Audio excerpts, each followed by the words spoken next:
नमस्कार दोस्तों, Purvanchal career classes के इस ऑनलाइन प्लेटफॉर्म पे मैं यशवंत गौरव आप सभी लोगों का हार्दिक स्वागत करता हूं।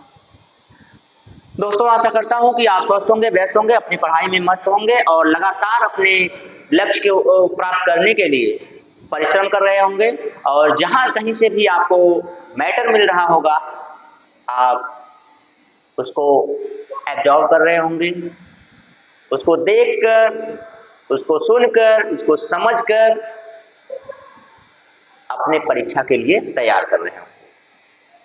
तो दोस्त, कोई भी पेपर होता है उसे निकालने का यही तरीका होता है कि उसकी जो टॉपिक्स होती हैं उनको समझा जाए, उसका जो क्राइटेरिया होता है उसको समझा जाए, कितना उसमें पढ़ना है, कितना छोड़ना है, ये जानना जरूरी होता है। क्योंकि पढ़ने को तो भाई वही बुक होती है जिसके लिए लोग अदर एग्जाम के लिए भी तैयारी करते हैं, वही बुक होती है जिसके लिए लोग इन सब एग्जाम की तैयारी करते हैं, टीचर्स की तैयारी करते हैं। तो एक जो शिक्षक होता है दोस्त, आपकी तैयारी में मार्गदर्शन का जो कार्य करते हैं ना, वो आपको कितना छोड़ना है, कितना पकड़ना है, कितना पढ़ना है आपको, ये बखूबी जानते हैं।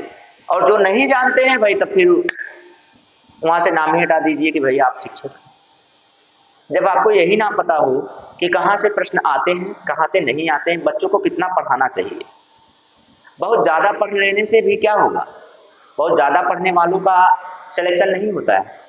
सिलेक्शन उसका होता है जो जितना पढ़ता है उतना आपके पेपर में आने लायक हो, पेपर की दृष्टि से महत्वपूर्ण हो, वहां से आता है, वहां से सफलता मिलती है।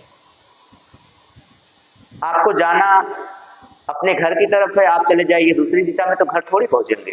तब भी चल रहे हैं आप, चल तो तब भी रहे हैं, मेहनत तब भी कर रहे हैं, लेकिन घर थोड़ी पहुंचेंगे। तो वही बात होती है कि तैयारी के लिए आपको मार्गदर्शन और आपके लिए जो मटेरियल होते हैं, जो कंटेंट होते हैं, वो सही होने चाहिए। मेहनत तो आप करते ही हैं।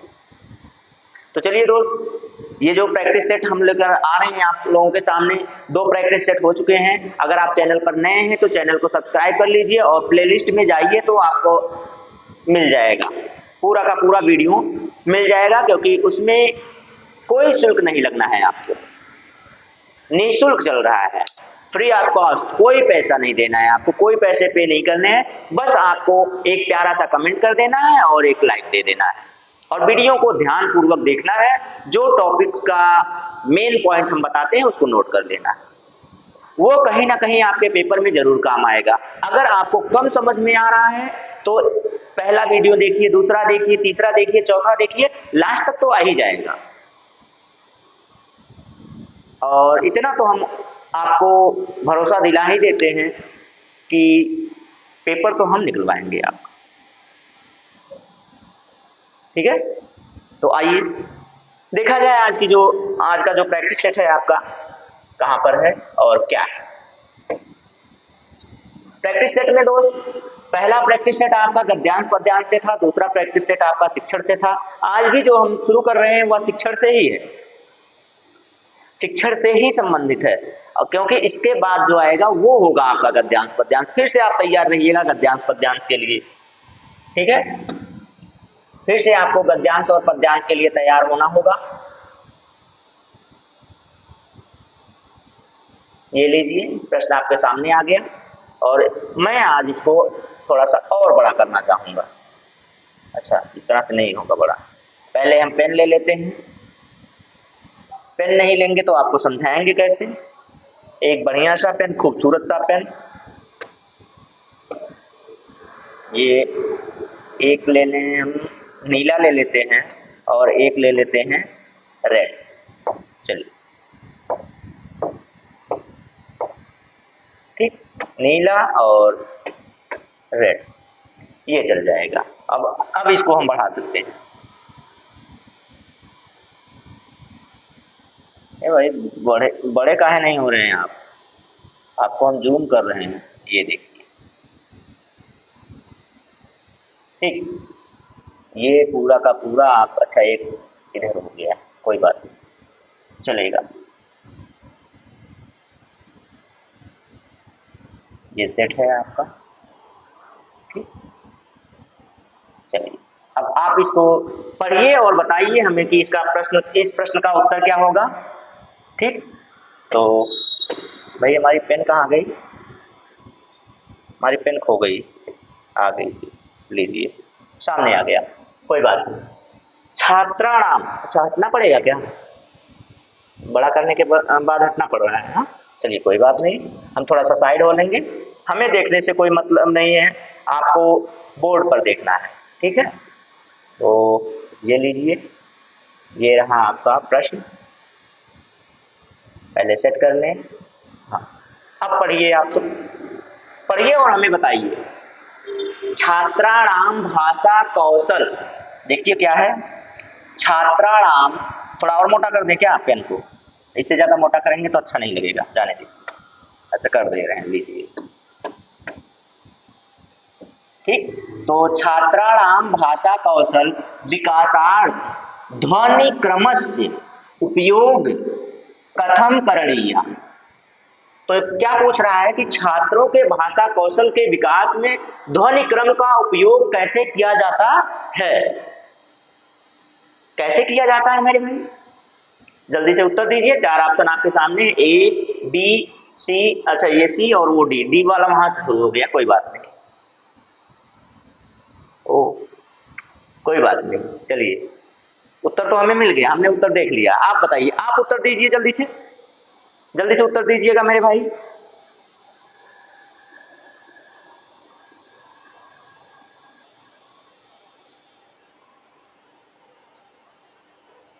चलिए जल्दी से उत्तर दीजिएगा, क्या पूछा है, छात्रों के भाषा कौशल के विकास के लिए ध्वनि क्रम का उपयोग करना है, कैसे करना है, तो वो देखिए आप। पहला क्या है, भाषण युक्त श्रुतलेख द्वारा। भाई भाषण युक्त श्रुतलेख ये तो होता है, ये भाषण युक्त श्रुतलेख, श्रुतलेख से सिर्फ ध्वनि क्रम का विकास तो नहीं हो पाएगा, सिर्फ इससे नहीं हो पाएगा। चलिए व्यंग्य चित्राणाम अथवा अन्य दृश्य सामग्री प्रयोग, भाई चित्रों का जब आप करेंगे, प्रयोग करेंगे चित्रों का, तो उससे ध्वनि क्रम का विकास थोड़ी होगा, इससे तो उनके दर्शन कौशल का विकास होगा। क्या होगा, दर्शन कौशल का विकास होगा। मूल तत्वाधारित कथायाम विवरण कथा द्वारा, मूल तत्व जो होता है उस पर आधारित कथा का विवरण करने से होता है। तो ये भी लग रहा है कुछ ना कुछ, पहले अगला पढ़ लीजिए उसके बाद उत्तर करते हैं, क्योंकि दिक्कत हो जाएगी अगर हमने काट दिया, तो हो सकता है बाद में वही सही हो जाए। लीजिए, तो क्या है, अभिसंचति ध्वनि श्रवण पश्चात व्याख्या द्वारा अथवा कथा कथन द्वारा श्रुत सामग्री आधारित कृत। देखिए इसका मतलब आप निकाल लीजिए, देखिए कितना अच्छा कह रहा है। अभिसिंचित, जो सिंचित किया गया, अभिसिंचित किया गया, जो सुना गया है, उस ध्वनि को सुनने के पश्चात, देखिए ध्वनि को सुनने के पश्चात क्या करेंगे आप, व्याख्या करेंगे। क्या करेंगे, उसको पहले कहानी को सुनेंगे फिर उसकी व्याख्या करेंगे। कहानी को पहले क्या करेंगे, सुनाएंगे, फिर उसकी व्याख्या करवाएंगे, या उसी में देखिए, या कथा कथन, मतलब कोई कथा कहेंगे, उस पर आधारित उसको क्या करेंगे, बच्चे को सुनने को कहेंगे, फिर उस पर प्रश्न करेंगे, तब बच्चे के भाषा, देखिए भाषण कौशल का विकास होगा। बच्चे के भाषण कौशल का विकास कैसे होगा, तो सबसे पहले कहानी को सुनना होता है, सबसे पहले क्या होता है, कहानी को सुनना होता है, सुनने के पश्चात उसकी व्याख्या किया जाए, तब बच्चे के भाषण कौशल का विकास होगा। तो इसमें जो आपका राइट आंसर बन रहा है दोस्त, वो बन जाएगा option number D, option number D बन जाएगा। और इसमें क्या है, अभिसंचति ध्वनि श्रवण पश्चात व्याख्या द्वारा अथवा कथा कथन द्वारा श्रुत सामग्री आधारित, जो श्रुत सामग्री आधारित है उस पर कथा कथन विधि द्वारा बच्चे के यानी कि छात्र के भाषण कौशल का विकास होता है। चलिए ये हो गया, क्यों भाई बाद में कीजिएगा ना, बाद में करते हैं। चलिए ये हो गया, तो उसके बाद प्रश्न नंबर अगला, ये देखिए प्रश्न नंबर अगला आपके सामने है क्या है वो आपके सामने है, देख लीजिए। चलिए हम पढ़ देते हैं। एकालाप क्या है? एकालाप है, ठीक। एकालाप द्वारा त्रयाणाम उपकौशला नाम आकलनम क्रियते। मतलब क्या है? एकालाप एक विधि है। एकालाप क्या है? एक विधि है। और इसमें देखिए उसके द्वारा 3 उपकौशलों का आकलन कैसे किया जाता है। 3 उपकौशल, त्रयाणाम का मतलब क्या होता है? 3। अब ये एकालाप है, एकालाप विधि है। इसके द्वारा 3 उपकौशल का विकास का आकलन करना है, उपकौशलों के विकास का आकलन करना है। तो कैसे होता है दोस्तों? इसमें हम सीधा सीधा आपको बता देते हैं। सबसे पहले उसमें स्वर लहरी होता है। स्वर लहरी को क्या कहते हैं? टोन। कहते हैं ना कि कोई संगीत जब सुनते हैं कि यार इसका टोन अच्छा नहीं है, इसका टोन बड़ा मस्त है, इसको सुनिए ये गाने का टोन कितना मस्त है। जब रिंग टोन बजता है उस पर जब कोई अच्छा सा सॉन्ग का टोन लगा होता है, कहते हैं क्या मधुर टोन है, क्या मधुर लहर है, स्वर है। तो वही होता है, सबसे पहले उसके टोन की बात करते हैं, फिर उसके ध्वनि गुण की बात करते हैं, फिर उसके क्या करते हैं? ध्वनि गुण की बात करते हैं, तब जाके उसके किसकी बात करते हैं? ध्वनि गुण का मतलब ही समझ रहे हैं आप लोग। ध्वनि गुण का मतलब इसमें हो जाएगा भाषण से, भाषा से, भाषण या भाषा से हो जाएगा, उसके बोलने से हो जाएगा, उसके बोलने से हो जाएगा कि बोलने में वह क्या बोल रहा है। फिर उसके बाद क्या है? गति है। उसके बाद क्या है? गति है। तो यही 3 उपकौशल है एकालाप के। एकालाप के आकलन के 3 उपकौशल कौन कौन से हैं? एक स्वर लहरी है, दूसरा आपका ध्वनि गुण है, और तीसरा गति है। ठीक है, चलिए ये तीनों हो गए, बाकी आपको आगे देखने की जरूरत है ही नहीं। जब उत्तर सही मिल गया तो आगे क्या जरूरत देखनी। चलिए चलते हैं अगले प्रश्न पर। अगला प्रश्न क्या है दोस्त? ये देखिए, भाषा अर्जन। अब मैंने आपको बार बार बताया है दोस्त कि आप मेरे प्लेलिस्ट में जाएंगे तो आपको भाषा अर्जन और भाषा अधिगम, भाषा अधिगम, अधिगम, और मैं आपको वैज्ञानिक का भी नाम बता दूं, नॉम चॉम्स्की एंड लेव वाइगोत्स्की। ये 2 नाम और ये दोनों नियम 100% याद कर लीजिए, आपको 1 नंबर गारंटी के साथ मिलना है इसमें। 1 नंबर की बात नहीं, मैं बोल दूं तो 2 से 3 नंबर इससे बनते हैं, जरूरी नहीं है किसी में बने, 2 से 3 नंबर बनते हैं दोस्त। भाषा अर्जन जन्मजात प्रक्रिया है, ठीक है। तो इन नियमों को मैंने प्लेलिस्ट में पढ़ाया हुआ है, बखूबी पढ़ाया है दोस्त। अगर आप देखेंगे मेरे प्लेलिस्ट में जाके, पिछले सेशंस को जाके देखेंगे तो उसमें मैंने आपको भाषा अधिगम, भाषा अर्जन, लेव वाइगोत्स्की या फिर आपके नॉम चॉम्स्की को इतने अच्छे तरीके से पढ़ाया, क्योंकि मैं जानता हूं कि 1 नंबर यहां से लीक कर देना होता है। 1 से 2 नंबर तो गारंटी के साथ हमेशा मिलता है। कोई भी पेपर आप उठाकर देख लीजिए, 2 नंबर के आसपास भाषा अर्जन और भाषा अधिगम से जरूर मिल जाएगा। तो क्यों छोड़ें इन टॉपिक को। अब चलिए प्रश्न पर चलते हैं। प्रश्न पर मैंने पहले ही इतना देखते ही मैंने आपको ये बताना जरूरी समझा कि आपको ये जानना जरूरी है। चलिए आइए, अभी मैं पढ़ाऊंगा, फिर दोबारा भी आपको पढ़ाऊंगा मैराथन के तौर पे कि भाषा अर्जन क्या है, भाषा अधिगम क्या है, भाषा कौशल क्या है, भाषा कौशल के पदक्रम क्या है, गुण क्या है उनकी, ये सारी चीजें मैं आपको पढ़ाऊंगा, टेंशन मत लीजिए। पीछे आप देख लेते हैं तो बहुत अच्छी बात है, फिर मैं आपको मैराथन के तौर पे पढ़ाऊंगा जरूर। 1 हफ्ते मैराथन करवा दूंगा, उसमें आपको सारी टॉपिक्स मिल जाएंगे। चलिए, तो ये क्या है? भाषा, भाषा अर्जन दृष्टया, भाषा अर्जन की दृष्टि से असमयक, समयक नहीं कह रहा है, ये समयक की बात नहीं कर रहा, समयक की बात नहीं कर रहा है भाई, ये असमयक की बात कर रहा है, असाधारण की बात कर रहा है। ठीक, परिवेशेण अभिप्राय अस्ति, असमयक परिवेश के आधार, परिवेश का अभिप्राय क्या है? भाषा अर्जन की दृष्टि से असमयक परिवेश का अभिप्राय क्या है? तो सोचिए, अब मैंने पहले आपको बताया और हमेशा बताता रहूंगा कि आप छात्र को हमेशा क्या मानिएगा, केंद्र मानिएगा, छात्र को प्रधानता दीजिएगा, तब आपके सारे प्रश्न सही हो जाएंगे। चलिए, लक्ष्य भाषाया प्रयोगेन, जहां पे ना आ जाए उसको आप पहले ही काट दीजिए। क्या करेंगे? अच्छा, असमयक पूछा है, मैंने समयक का लगा दिया, 1 मिनट काटिएगा मत, यही सही हो सकता है, यही सही हो सकता है भाई, इसको काटिएगा मत, इसको सिर्फ देखिए। लक्ष्य भाषाया प्रयोग न क्रियते यदा कदा अनुवादस्य अपि सहायम स्वीक्रियते। भाई ये तो समयक है, पूछा क्या है उसने? असमयक पूछा है, असमयक पूछा है तो ये समयक है, ये सहायक होता है, ठीक है, ये प्रयोग होता है, उसमें स्वीकार किया जाता है इसकी सहायता के लिए, ठीक। कक्षायाम छात्रा अपि सक्रिया भवन्ति, मतलब कक्षा में बालक उससे भाषा अर्जन की दृष्टि से कैसे होते हैं भाई? सक्रिय होते हैं, सक्रिय होते हैं, ठीक है, समयक है ये भी। लक्ष्य भाषाया पाठन समये मातृभाषाया प्रयोगे यदा कदा क्रियते, सही है भाई।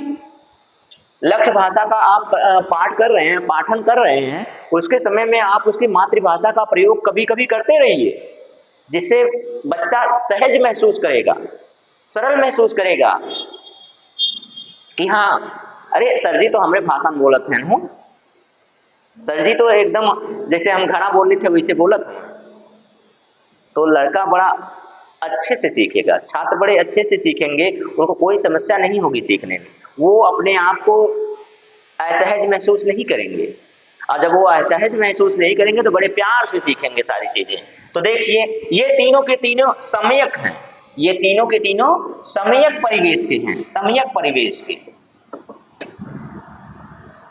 समयक का मतलब अनुकूल परिवेश के हैं, अनुकूल परिवेश के हैं, ठीक। ये तीनों क्या हैं? अनुकूल परिवेश के हैं भाई, सहायता करता है, सक्रिय होते हैं, और मातृभाषा का यदा कदा प्रयोग होना चाहिए। तो ये तो समयक हो गए। अब आपको अनुकूल की बजाय प्रतिकूल दिखाएं तो प्रतिकूल यही है, लक्ष्य भाषा का प्रयोग आप नहीं कर रहे हैं, नहीं कर रहे हैं, तो यही तो इसमें सही हो जाएगा, बाकी सब गलत हो गए। उसने असमयक पूछा है तो असमयक के लिए यही सही हो गया, ठीक। आशा करते हैं बड़े अच्छे से समझ में आया होगा आपको ये टॉपिक, कि उसने क्या पूछा, भाषा अर्जन की दृष्टि से उसके लिए क्या प्रतिकूल है। प्रतिकूल परिवेश क्या है भाई? प्रतिकूल परिवेश यही है कि भाई आपने ना की बात कर दी है, प्रयोग नहीं करने की बात की है, तो प्रयोग नहीं की बात यही तो है, असमयक। चलिए चलते हैं अगले प्रश्न पे, चलें, आइए। कहीं से भी कोई भी प्रश्न मैं छोड़ने वाला नहीं हूं आपके लिए। अब ये देखिए, द्वंद्व समास मैंने पढ़ाया है, द्वंद्व समास मैंने पढ़ाया है भाई, एक से इतरेतर, दोनों में झगड़ा, दोनों महत्वपूर्ण, दोनों के दोनों पद प्रधान, दोनों पद क्या होते हैं इसके? प्रधान, दोनों पद भाई बराबरी होगी तो दोनों पद प्रधान होंगे ना, नहीं तो प्रधान तो एक ही होते हैं, प्रधान क्या होते हैं? एक ही होते हैं, लेकिन इसमें क्या हो गए, दोनों पद प्रधान है भाई, दोनों लोगों को वोट बराबर मिल रहा है, दोनों लोगों को सम्मान बराबर मिल रहा है, दोनों लोगों को वोट बराबर मिल रहा है, मतलब 10 लोग उनकी तरफ 10 लोग इनकी तरफ। जब दोनों लोग बराबर हैं तो भाई प्रधान किसको चुने?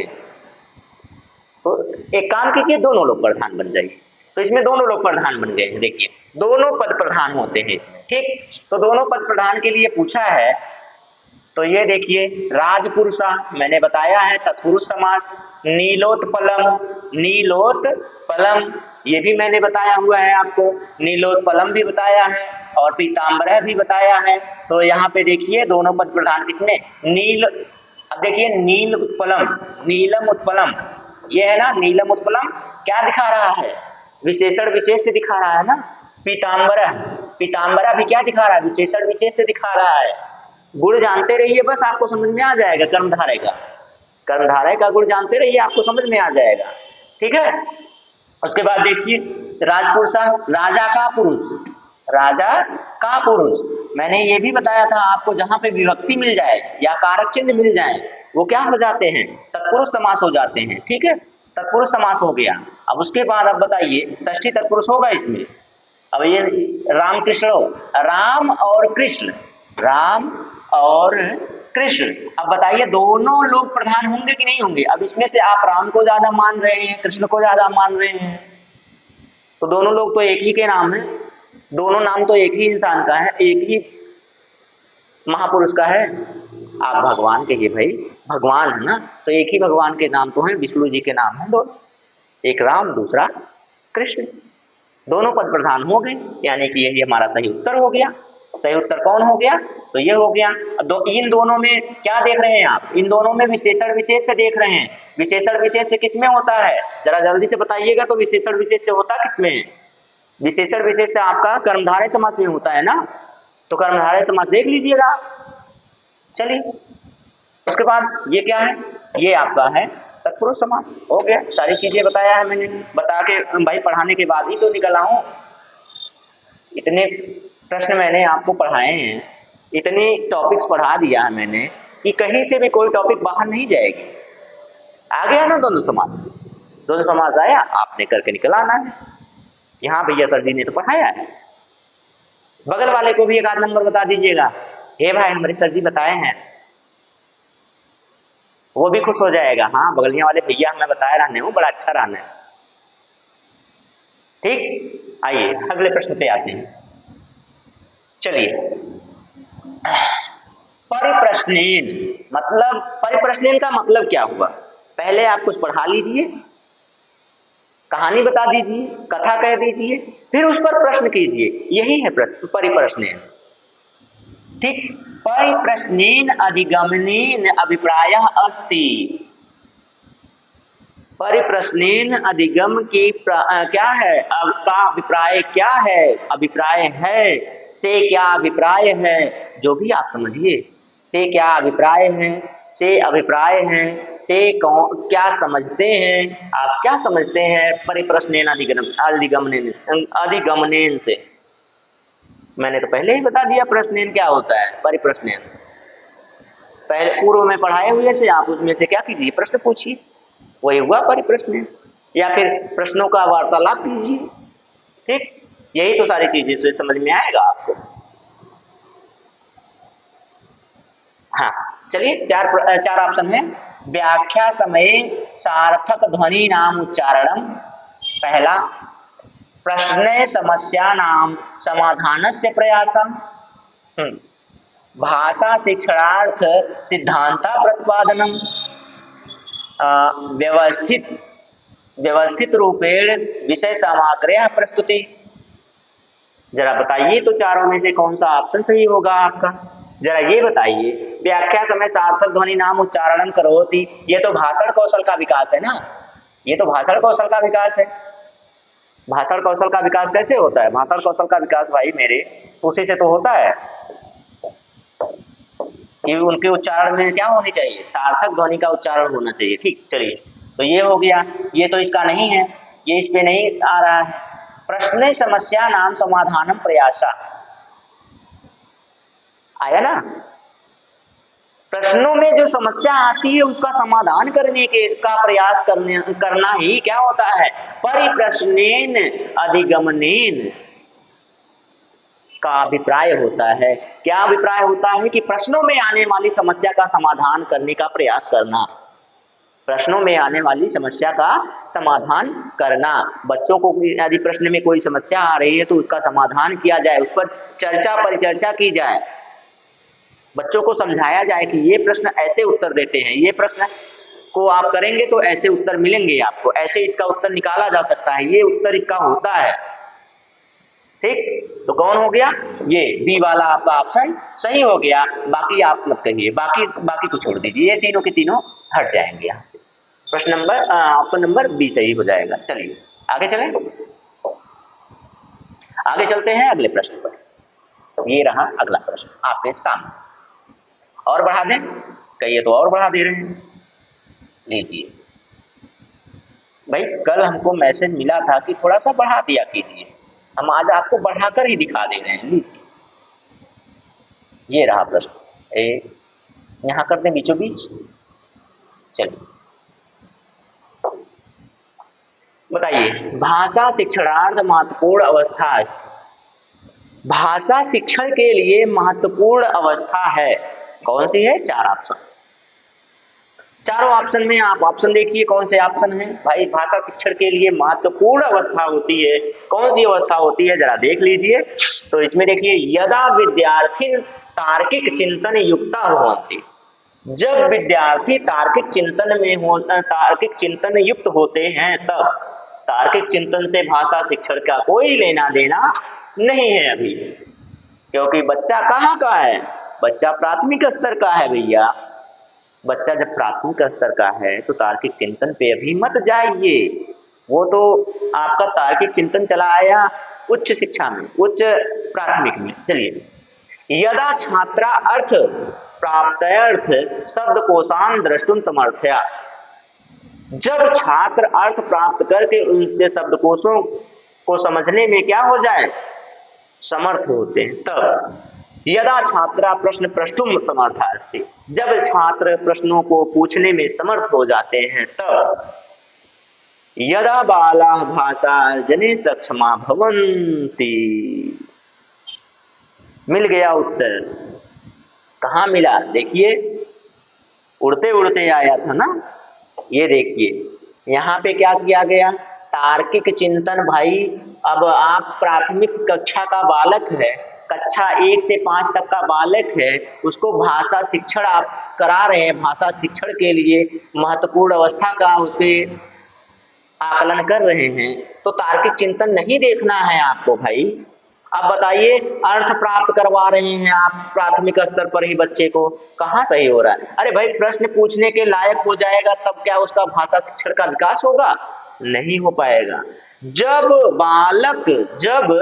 बालक भाषा अर्जन में सक्षम हो जाएगा, जब बालक भाषा को समझने में के लायक हो जाएगा, तब आप उसे क्या कर सकते हैं? भाषा शिक्षण दे सकते हैं। ठीक है, तो यही भाषा अर्जन, अभी मैंने बताया कि भाषा जो अर्जन है ये बहुत महत्वपूर्ण है। भाषा अर्जन इसमें आया ना। भाषा अर्जन में जब बालक सक्षम हो जाता है भाषा को सहज ही सीखने में, जैसे होता है ना कि बच्चा मातृभाषा कहाँ से सीख लेता है? अपने घर से ही सीख लेता है।